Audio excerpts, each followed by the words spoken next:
Hello दोस्तों, मैं कर्ण Singh Nalanda academy के ऑनलाइन प्लेटफॉर्म पे आप लोगों का स्वागत करता हूं। जैसा कि मैं आप लोगों को हिस्ट्री टीच करूंगा, हिस्ट्री पढ़ाऊंगा सब्जेक्ट। तो सब्जेक्ट आने से थोड़ा से एमपीपीएससी की परीक्षा योजना और उसको कैसे हम लोग सफल होंगे, कैसे तैयारी करें कि हम लोग इसमें टॉपर बने और 100% अपनी सफल, इसमें हम लोग थोड़ा सा आज डिस्कस करेंगे। जैसे हमारी जो परीक्षा योजना एमपीपीएससी की है, तो एमपीपीएससी में जानते हैं जैसा कि हम लोग सबसे पहले होती है प्रारंभिक परीक्षा, और प्रारंभिक परीक्षा के बाद ये पूरी परीक्षा संपन्न होती है, तब हमारी मुख्य परीक्षा होती है। मुख्य परीक्षा तब तीसरा चरण हमारा आता है किसका? साक्षात्कार का। साक्षात्कार जैसा कि हम लोग जानते हैं कि एमपीपीएससी में जो प्रारंभिक परीक्षा है, तो इसमें दो पेपर, कितने पेपर होते हैं? तो दो पेपर। फर्स्ट पेपर जो होता है, पेपर फर्स्ट, ये जीएस रहता है। सेकेंड पेपर सेकेंड, ये हमारा किसका होता है? तो सी सेट। ये दो पेपर में पूरा परीक्षा संपन्न होती है। दोनों पेपर ही जैसे मान लीजिए कहा जाए कितने कितने मार्क्स के होते हैं, तो ये 200 मार्क्स का फर्स्ट पेपर रहता है, और टोटल क्वेश्चन इसमें रहते हैं कितने? तो 100 क्वेश्चन। और जो सी सेट है, तो इसमें भी टोटल मार्क्स जो हैं तो 200 मार्क्स का, और टोटल जो क्वेश्चन है इसमें भी 100 क्वेश्चन रहते हैं। जैसे इसमें हमको जो अमूमन ये ध्यान रखिएगा है, उसका सिर्फ इसी की मेरिट बनती है, यानी जीएस फर्स्ट की मेरिट बनती है। सेकंड जो पेपर है ये सिर्फ क्वालिफाइंग होता है, ये क्वालिफाइंग हमारा सेक्शन होता है, उसका मार्क्स नहीं जुड़ता है। लेकिन जो लोग फर्स्ट देते हैं उनको दोनों का जुड़ता है, और जीएस में इसके जो स्कोर के आधार पर ही मेरिट पूरी तैयार की है एमपीपीएससी की। एमपीपीएससी में ये ध्यान रखिएगा कि यदि जमून देखेंगे आपके जो 2-3 सालों का एवरेज है कि 70 प्लस जो कर दे रहा है, प्लस क्वेश्चन कर रहा है, उसका 100% प्री में सिलेक्शन हो जा रहा है। दूसरा, थोड़ा सा हमको ये भी जानकारी होनी चाहिए कि एमपीपीएससी में सिलेक्शन होता है, प्री का रिजल्ट जो आता है किस आधार पे आता है? कि जैसे टोटल ऑफ जो वैकेंसी होती है, तो टोटल ऑफ जो सीट है, मान लीजिए 500 सीट, तो अब प्री में जो क्वालिफाई कराया जाएगा, तो प्री में इसका 15 गुना क्वालिफाई कराया जाएगा। यानी जो क्वालिफाई कराया जाता है सीट का, तो 15 गुना यानी मल्टीप्लाई 15। मान लीजिए कि यदि टोटल 500 सीट है, तो कितने क्वालिफाई कराए जाएंगे बच्चे? कितने लोग मेंस लिखेंगे? तो क्वालिफाइड जो कराया जाएगा 7500 स्टूडेंट्स क्वालिफाई कराए जाएंगे, जो मेंस अब देंगे। मेंस देने के लिए यानी ध्यान रखिएगा 15 गुना जो क्वालिफाई कराया जाता है, हमारे 500 सीट 7500 स्टूडेंट में हमको आना पड़ता है, और ये देखिए 70 प्लस इसमें जो स्कोर कर दे रहा है वो 100% प्री क्वालिफाई करेगा। नेक्स्ट हम लोग आ जाए कि जब से मान लिया आपने प्री क्वालिफाई किया, आपको मेंस देना होगा। और मेंस की जो हमारी परीक्षा योजना है, तो मेंस में 6 पेपर होते हैं, 6 पेपर। और ये जो 6 पेपर हैं ये बटे हुए हैं, जैसे जीएस फर्स्ट, जीएस सेकेंड, और जीएस थर्ड, और जीएस फोर्थ, हिंदी और निबंध।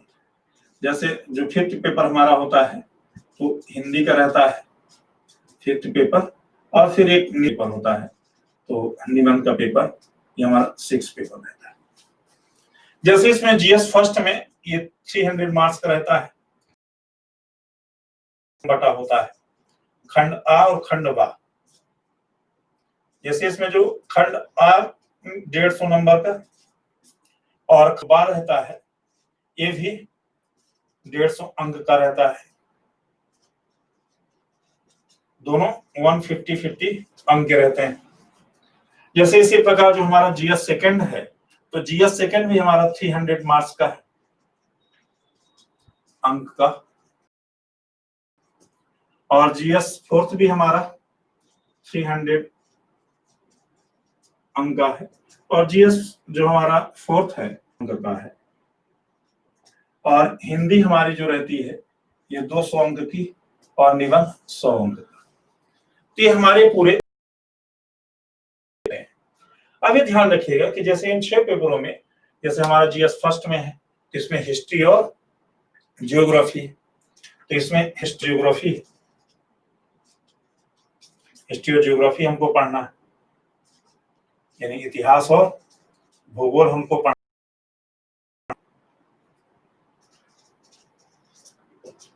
वहीं पास जैसे हमारा जीएस जो सेकंड है तो इसमें पॉलिटी 150 नंबर की होगी, और 150 नंबर का जो हमारे यहाँ पब्लिक एड और सोशियोलॉजी वाला कुछ जो सब पार्ट जोड़ा गया है तो उनका रहेगा। जीएस थर्ड पूरा साइंस और साइंस टेक को कर दिया है, और इथिक्स जो नया सिलेबस आया तो इसमें कुछ थिंगरों को बढ़ाया है। इथिक्स जो हमारे हम नैतिकता भ्रष्टाचार था उसका नाम लोक प्रशासन और दर्शन कर दिया है।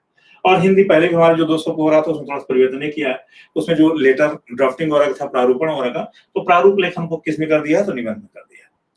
तो जैसे ये पूरे हमारे 6 पेपर है। 6 पेपर हमारा चरण आता है वो है हमारा कौन सा, साक्षात्कार। लास्ट और अंतिम जो चरण है ये साक्षात्कार का है, और वर्तमान में एमपीपीआर कितने हमको कर दिया है, तो साक्षात्कार जो वर्तमान में आपका 175 अंक का है। और जो लड़के अच्छे से साक्षात्कार सब देते हैं, तो जैसे जिनका जो कॉन्फिडेंट है सब अच्छे से बता पा रहे हैं हर चीजों को, तो उनका जनरली ये ध्यान रखिएगा कि 100+ से मार्किंग चालू होता है, और 100+ लेकर के 150 तक ये वेरिएशन करता है। एक्सेप्शन में 165 मार्क्स भी मिले हैं, लेकिन वो इसमें एक्सेप्शन मिले 165 मार्क्स तक भी दिए गए हैं। लेकिन जो बच्चे कॉन्फिडेंस रहते हैं, अपनी बातों को अपने विचारों को सब अच्छे से रख पाते हैं, जो उनसे पूछा जा रहा है तरीके से बता पाते हैं, वो जनरली 100 से 150 के बीच में, 100 सवा 100 नंबर तो उनको मिलता है। और एक्सेलेंट है, बहुत अच्छे सब चीजों को रिपेंड कर अच्छे से कम्युनिकेट कर पा रहे हैं प्रॉपर, तो फिर उनको 140-155 तक नंबर जाते हैं, मिलते हैं एवरेज। ये तो हमारा जो 3 चरणों का थोड़ा सा जैसे हम लोग आए कि इसको किस प्रकार हम पढ़ें कि 100% पहले तो प्री क्वालिफाई करें। तो प्रारंभिक परीक्षा क्वालिफाई करने के लिए दोस्तों जीएस जो पेपर है, जीएस में अच्छी कमांड होनी चाहिए पीएससी के लिए, यानी मैथ्स में भी कमांड होनी चाहिए। यदि आप फॉरेस्ट के भी योजना रहेगा ना तो आपको मैथ्स रीजनिंग भी अच्छी होनी चाहिए। लेकिन मान लीजिए जो एमपीपीएससी से क्वालिफाई करना जा रहे हैं, तो क्योंकि उसमें क्वालिफाइंग है तो आदमी कंप्रेंशन वगैरह से निकाल लेते हैं, स्कोर कर लेते हैं, 100% हम क्वालिफाई कर लेते हैं। लेकिन जो जीएस में अच्छी कमांड होनी चाहिए, जीएस में अच्छी कमांड के लिए सबसे पहले तो हमको जीके, क्योंकि एमपी में जीएस में पूछ कर क्या पूछता है तो जीके पूछता है, और जीके के लिए हमको जीएस ही पढ़ना पड़ता है, क्योंकि हमको मेंस में सब पूछे जाते हैं। तो जैसे हमारा इतिहास है, भारतीय इतिहास, उसको सिलेबस में रखा है। पॉलिटी यानी राज व्यवस्था, फिर थर्ड हमारा कि भूगोल का भूगोल, विश्व भूगोल और एमपी का भूगोल सभी को शामिल कर रखा है। नेक्स्ट हमारा फोर्थ आता है अर्थव्यवस्था, तो भारतीय अर्थव्यवस्था भी इन्होंने रख रखा है, इंडियन क्वेश्चन ये पूछते हैं। और 5वां हमारा है साइंस यानी सामान्य विज्ञान। ये आपको सामान्य विज्ञान यानी 10वीं स्तर का विज्ञान आपसे पूछते हैं, बहुत डेप्थ में जाकर के नहीं पूछते। ये तो हमारा जीके जीएस वाला कोर्स है। साथ ही आपसे एमपी जीएस रहेगा, जीके और दूसरा हमारा एमपी जीएस। एमपी जो जीएस है तो एमपी जीएस में भी आप सबसे बड़ा रोल है, क्योंकि 4-5 यूनिटों में एमपी की सबसे बड़ी भूमिका रहने वाली, सबसे ज्यादा क्वेश्चन भी एमपी से रहने वाले हैं। तो एमपी जीएस हमारा रहता है, अब सबसे बड़ा रोल रहेगा। अभी तो जैसे हम अब हमारा अनुमान है कि 40+ क्वेश्चन तो अब एमपी से पूछेगा एमपीएस।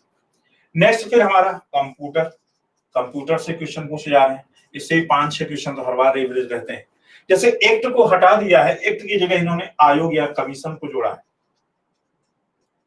आयोग या कमीशन को। इसमें सभी निर्वाचन आयोग, संघ लोक सेवा आयोग, जितने भी सब आयोग हैं कॉन्स्टिट्यूशन नॉन कॉन्स्टिट्यूशन, तो अब उनको रख दिया है।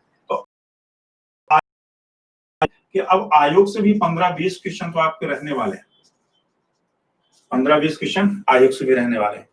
नेक्स्ट जैसे हमारे यहाँ मध्य प्रदेश स्पोर्ट्स, खेल कूद या स्पोर्ट्स, तो हर बार ये आपसे 10 से 15 क्वेश्चन इसमें करंट स्पोर्ट्स भी रहता है। हमारे यहाँ ये ध्यान रखिए एमपीपीएससी में जो करंट अफेयर्स है 2 पार्ट में रहता है। करंट अफेयर्स में एक तो स्पोर्ट्स से रहता है आधे क्वेश्चन, और आधे जो हमारे राष्ट्रीय समसामयिकी है उससे रहता है, जो नेशनल इवेंट से रहता है। हमारे इंटरनेशनल इवेंट बहुत कम पूछे जाते हैं, आध क्वेश्चन कहीं पूछ लिया, एक्सेप्शन नहीं पूछे। स्पोर्ट्स से जो रहते हैं आधे क्वेश्चन, तो आधे क्वेश्चन करंट जो स्पोर्ट्स रहेंगे तो इसमें आधा ट्रेडिशनल रहेगा और आधा करंट अफेयर्स का रहेगा। तो जैसे जो खेलकूद संपन्न जाते हैं और 50% से ज्यादा क्वेश्चन करीब स्पोर्ट्स में हर बार ट्रेडिशनल रहते हैं। ट्रेडिशनल मतलब कौन सी ट्रॉफी किससे संबंधित, कौन सी शब्दावली किस खेल से संबंधित है, इनसे संबंधित। इनको थोड़ा सा हमको खेलकूद के ट्रेडिशनल के लिए भी हमको अच्छी तैयारी करनी पड़ेगी। नेक्स्ट हम अभी आते हैं कौन कहां से हमको पढ़ना है। नेक्स्ट हमारा जैसे करंट अफेयर्स जो हमारा समसामयिकी है, तो करंट अफेयर्स के लिए करंट अफेयर्स का भी जो हमारा जो रोल है नेशनल इवेंट्स वगैरह में, तो इसको में बीमार जी ने 10 हमारे पास पूछता है। अब ये इतने तो हमारे करीब एवरेज मान लीजिए कि दोनों मिलाते हैं तो 20 क्वेश्चन करीब 15-20 क्वेश्चन हर बार रहते ही रहते हैं कि हमारे पास सोर्सेस क्या हो। तो जैसे आप इसके लिए आप इलाहाबाद वाली जो यूनिक गाइड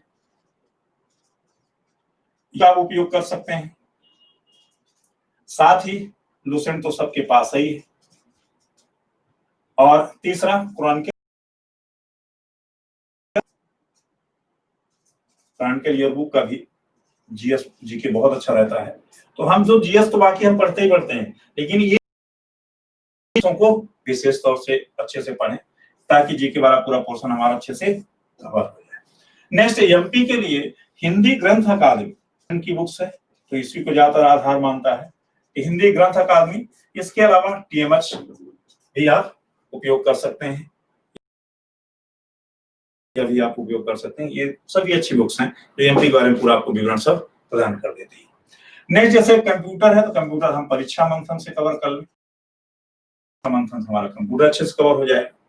नेक्स्ट हमारा जैसे हमारी जो कमीशन आयोग है कि लक्ष्मीकांत की जो बुक्स है टीएमएच से ही हमारा अच्छे से सभी कमीशन जो पॉलिटी में भी हम लोग पढ़ते हैं, तो ये सब कमीशन अच्छे से कवर हो जाएगा। खेलकूद प्रतियोगिता दर्पण के जो खेलकूद विषयांक आता है, प्रतियोगिता दर्पण का जो विषयांक है वो हम अलग से ले लें, उसमें ट्रेडिशनल आपके खेलकूद के एक भी क्वेश्चन बाहर नहीं जाएंगे। और करंट अफेयर्स के लिए कोई भी हम 2 मैगजीन पीडीएफ पर जो घटना चक्र है, तो समसामयिक घटना चक्र, इनका हम उपयोग कर सकते हैं और इससे हम बेहतरीन अपना तैयारी को आया। इसके अलावा जो आपके क्लास नोट्स वगैरह हैं, कोचिंग वगैरह, वो भी आपके काम आएंगे, उनको भी हम बेहतरीन तरीके से देख लें। तो एक्चुअली हमारा 70+100% हम के लिए आ जाते हैं अपनी तैयारी करके। लेकिन ये ध्यान रखिएगा एमपीपीएससी में जीएस का उतना रोल नहीं है जितना रोल लोकल का है, क्योंकि आप लोग तो जीएस तो हर किसी को आता रहता है, जीएस के बारे में सब कोई जानता है, लेकिन लोकल पर बहुत कम बच्चे फोकस करते हैं तैयारी पर। तो यहाँ एमपी में मेन रोल लोकल का होता है, क्योंकि 50% कंप्यूटर से आयोग खेलकूद और ऐसे जो कि अदर स्टेटों को आप पीएससी देखेंगे उनमें उनसे अलग एक पैटर्न है एमपीपीएससी का, इनमें ज्यादातर इनपिक्वेशन। इसलिए इसे फोकस हमको ये करना है कि हम जो लोकल वाले पोर्शन है उन पर जबरदस्त तैयारी करें ताकि 100% हम प्री में सुरक्षित हो पाए। सेक्शन लेते हैं, तब फिर मेंस में आता है मेन रोल किसका। मेंस में फिर हमारा आता है लेखन शैली और राइटिंग स्किल का। अब जैसे अभी हम क्लास लेने के दौरान ही हम मेंस में भी कैसे लिखना है, क्या लिखना है, हम लोग डिस्कस करेंगे पूरे प्री के सब क्वेश्चन और मेंस के सब क्वेश्चन वगैरह पर भी कैसे हम लिखेंगे, 20 वर्ड्स कैसे लिखेंगे हम लोग, जो 50 वर्ड्स का और 200 शब्दों का सब क्वेश्चन कैसे हम राइटिंग करेंगे, उनको हम डिस्कस करेंगे। मैंने ध्यान रखिएगा मेंस में की सबसे बड़ी जरूरत है कि स्पीड होनी चाहिए, टू द पॉइंट हम सब चीजों दे पाए और बेहतर तरीके से समझ कितनी जीएस उसकी सब जीएस की समझ जो हम ताकि डिपेंड कर पाए, वो मेंस में हमको आवश्यकता पड़ेगी। अब अगले जो डिस्कशन में हम लोग मेंस के बारे में सब थोड़ा से सब चीजों को डिस्कस करेंगे। अब यही आज इसको आगे डिस्कस करेंगे मेंस परीक्षा योजना और उसमें कैसे 100% मेंस में सफलता पाए। अभी तो आज हम थोड़ा सा इंट्रोडक्टरी बस प्री का परीक्षा योजना सब कुछ बताना चाह रहे थे, तो आगे नेक्स्ट लेक्चर में फिर डिस्कस करेंगे। धन्यवाद दोस्तों।